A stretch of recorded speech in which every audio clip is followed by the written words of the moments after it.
ಓಂ ಸ್ಮೃತೇಶ್ಚ ಓಂ ಅಹಮಾತ್ಮ ಗುಡಾಕೇಶ ಸರ್ವಭೂತಾಶಯ ಸ್ಥಿತಃ ಗಾಮಾವಿಶ್ಯ ಚ ಭೂತಾನಿ ಧಾರಯಾಮ್ಯಹ ಮೋಚಸ.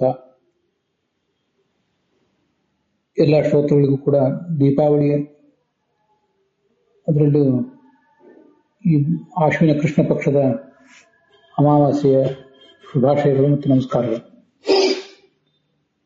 ಸ್ಮೃತೇಶ್ಚ ಅಂತ ಈ 6ನೇ ಸೂತ್ರ ಏನಿದೆ ಅದರ ತತ್ವ ಪ್ರದೀಪನೇ ನಾವು ಮೊದಲು ನೋಡ್ತಾ ಇದ್ದೀವಿ. ತತ್ವ ಪ್ರಕಾಶಕ ಆಮೇಲೆ ನೋಡೋರಿದ್ದೀವಿ. ತತ್ವ ಪ್ರಕಾಶಕ ಯಾವಾಗಲೇ ಒಂದಿಷ್ಟು ನೋಡಿ ಮುಗಿಸಿದ್ದೇವೆ. ವ್ಯಾವಹಾರಿಕ ಭೇದ ಅನ್ನುವುದೊಂದು ಎಲ್ಲೂ ಇಲ್ಲವೇ ಇಲ್ಲ ಅಂತ ತ್ರಿವಿಕ್ರಮ ಪಂಡಿತರು ಹೇಳ್ತಿದ್ದಾರೆ. ಆಚೆ ಅಪ್ರಾಮಾಣಿಕಂ ಕಲ್ಪ್ಯಂ, ಅಪ್ರಾಮಾಣಿಕವಾದನ್ನು ಯಾವುದನ್ನೂ ಕಲ್ಪನೆ ಮಾಡಬೇಡಿ ಅಂತ ಆಚಾರ್ಯರ ಅಭಿಪ್ರಾಯ ಭಾಷ್ಯದಲ್ಲಿ. ಅಪ್ರಾಮಾಣಿಕವಾದ ಯಾವುದು? ವ್ಯಾವಹಾರಿಕ ಭೇದವನ್ನು ಒಪ್ಪುವುದು, ಅನಿರ್ವಾಚ್ಯವಾದ ವಸ್ತುವನ್ನು ಒಪ್ಪುವುದು, ಇದೆಲ್ಲವೂ ಕೂಡ ಅಪ್ರಾಮಾಣಿಕವಾದ್ದೇ ಅಂತ ತ್ರಿವಿಕ್ರಮ ಪಂಡಿತರು ನಚ ಅಪ್ರಾಮಾಣಿಕಂ ಕಲ್ಪ್ಯಂ ಅನ್ನುವ ಮಾತಿನ ವ್ಯಾಪ್ತಿಯನ್ನ ಹಿಗ್ಗಿಸಿದ್ದಾರೆ. ಈ ಭೇದವನ್ನ ಅವರು ವ್ಯಾವಹಾರಿಕ ಸತ್ಯ ಅಂತ ಹೇಳ್ತಾರೆ. ವ್ಯಾವಹಾರಿಕ ಸತ್ಯ ಅಂತ ಹೇಳಿದ್ರೆ ಅವರ ಅಭಿಪ್ರಾಯ ಒಂದಾದ ಸತ್ಯ ಆಗಿರಬೇಕು ಅಥವಾ ಅಸತ್ಯ ಆಗಿರಬೇಕು. ಜಗತ್ತಿನಲ್ಲಿ ಇರುವುದು ಎರಡೇ ಸಂಗತಿಗಳು, ಸತ್ಯ ಮತ್ತು ಅಸತ್ಯ. ಅನಿರ್ವಚನೀಯ ಅನ್ನೋದೊಂದು ಏನೂ ಇಲ್ಲ. ವ್ಯಾವಹಾರಿಕ ಭೇದವನ್ನು ಸತ್ಯ ಅಂತ ಒಪ್ಪಿದ್ರೆ ಬ್ರಹ್ಮನಿಗಿಂತ ಭಿನ್ನವಾದ ಮತ್ತೊಂದು ಸತ್ಯವನ್ನು ಒಪ್ಪಿದ ಪ್ರಯುಕ್ತ ಅಪಸಿದ್ಧಾಂತ ದೋಷ ಬಂದಿತ್ತು. ಆದರೆ ಇನ್ನು ವ್ಯಾವಹಾರಿಕ ಭೇದವನ್ನು ಅಸತ್ಯ ಅಂತ ಒಪ್ಪಿದ್ರೆ ಆವಾಗ ಅಪ್ರಾಮಾಣಿಕವಾದ ಭೇದವನ್ನು ಹೇಳುವ ಮೂಲಕ ಈ ಬ್ರಹ್ಮಸೂತ್ರಗಳೆಲ್ಲವೂ ಅಪ್ರಮಾಣ ಆಗಬೇಕಾದಿತ್ತು ಅಂತ ಇಷ್ಟು ಬಂದಿತ್ತು. ನಚ ಭೇದ ಭ್ರಾಂತಿ ಕ್ವಾಪಿ ಸತ್ಯ ಕ್ವಾಪಿ ಸತ್ಯಭೇದ ಸದ್ಭಾವಂ ವಿನಾ ಸಂಭವತಿ ಅಂತ ಈ ವಾಕ್ಯವನ್ನು ನಾವೀಗ ನೋಡಬೇಕು. ಭೇದ ನಮಗೆ ಜಗತ್ತಿನಲ್ಲಿ ಕಾಣಿಸ್ತಿರೋದು ಹೌದು. ಕಾಣಿಸ್ತಾ ಇರುವಂತಹ ಈ ಭೇದ ಏನಿದೆ, ಭೇದ ಜ್ಞಾನದ ಬಗ್ಗೆ ಹೇಳ್ತಿದ್ದಾರೆ, ಭೇದದ ಬಗ್ಗೆ ಹೇಳ್ತಿಲ್ಲ. ಭೇದ ಜ್ಞಾನ ಅನ್ನೋದು ಭ್ರಮೆ ಅನ್ಬೇಕು ಈ ಅದ್ವೈತಿಗಳು.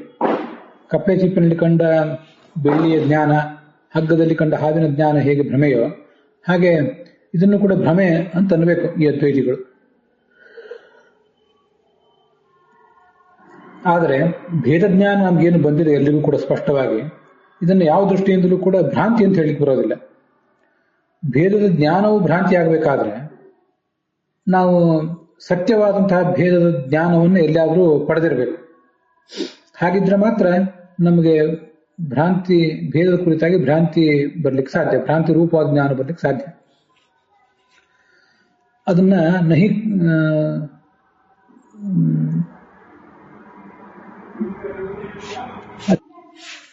ನಹಿ ಕುತ್ರಚಿತಪಿ ಅವಿತತ ಕಲಧೌತಂ ವಿನಾ ವಿತತ ಕಲಧೌತ ಪ್ರತೀತಿ ಸಂಭವತಿ.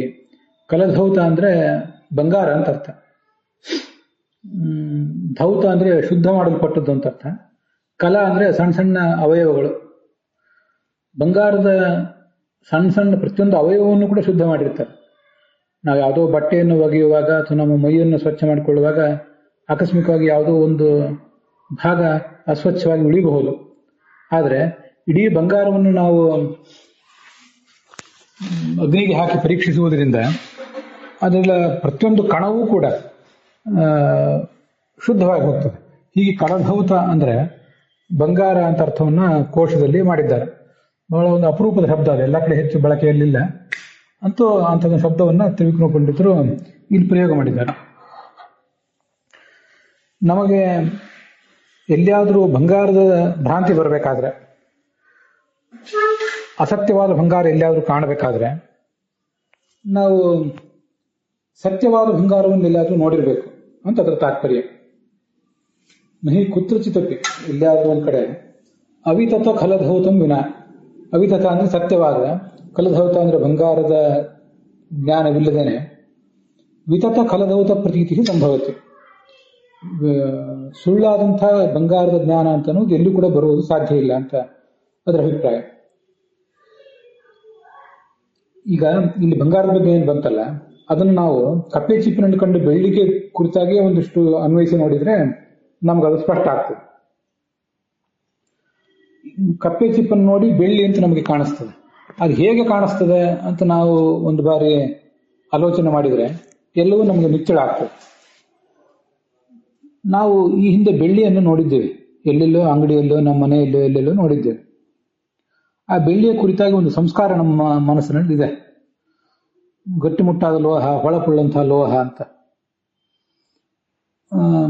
ಈ ನಮ್ಮ ಎದುರಿಗೆ ಈಗ ಕಪ್ಪೆ ಚಿಪ್ಪನ್ನು ನಾವು ನೋಡಿದಾಗ ಆ ಪ್ರಖರವಾದ ಬೆಳಕಿನಲ್ಲಿ ಅದು ನಮಗೆ ಬೆಳ್ಳಿಯಾಗಿ ಕಾಣಿಸ್ತದೆ. ಯಾಕೆ ಅಂದ್ರೆ ಹಿಂದೆ ನಾವು ಬೆಳ್ಳಿಯನ್ನು ನೋಡಿರುವುದರಿಂದ.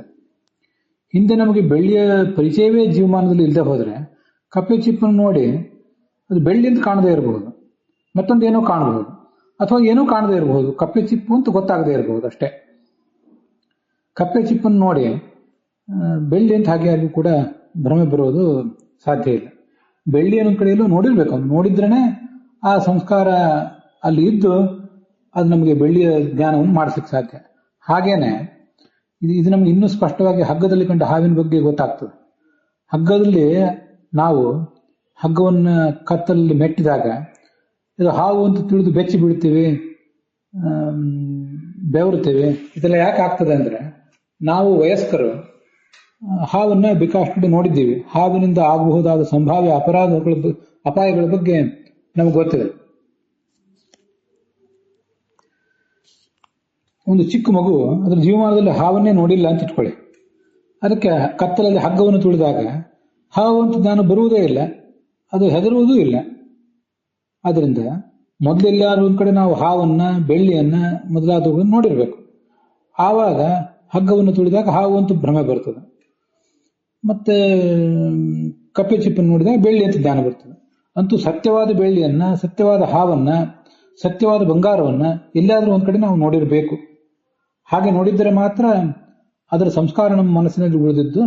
ಈಗ ಅದಕ್ಕೆ ಸದೃಶವಾದ ವಸ್ತು ಇದು ಮುಖ್ಯ. ಕಪ್ಪೆ ಚಿಪ್ಪಿಗೂ ಬೆಳ್ಳಿಗೂ ಒಂದು ಹೊಳಪು ಅನ್ನೋ ಸಾದೃಶ್ಯ ಇದೆ. ಹಗ್ಗಕ್ಕೂ ಹಾವಿಗೂ ಉದ್ದವಾಗಿ ಬಿದ್ದಿರಬೇಕು, ಅದೊಂದು ಸಾದೃಶ್ಯ ಇದೆ. ಹೀಗೊಂದು ಸದೃಶವಾದ ವಸ್ತುವನ್ನು ನೋಡಿದಾಗ ಆ ಭ್ರಮೆ ಬರುವುದು ಸಾಧ್ಯ.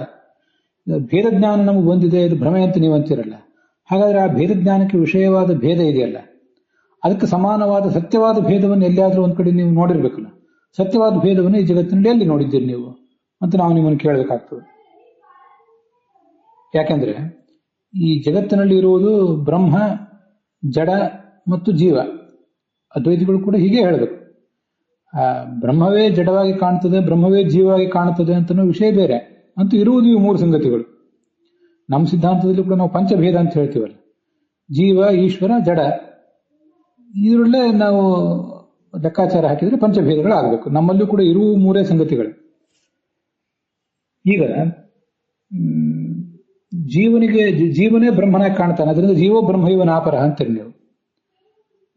ಬ್ರಹ್ಮನೇ ಜಡವಾಗಿ ಕಾಣುವುದು, ಅದರಿಂದ ಭೇದ ಅಂತನ್ನುವುದು ಎಲ್ಲಿಯೂ ಇಲ್ಲವೇ ಇಲ್ಲ ಈ ಜಗತ್ತಿನಲ್ಲಿ. ಸತ್ಯವಾದ ಭೇದ ಅಂತನ್ನುವುದು ಜಗತ್ತಿನಲ್ಲಿ ಎಲ್ಲೂ ಇಲ್ಲ.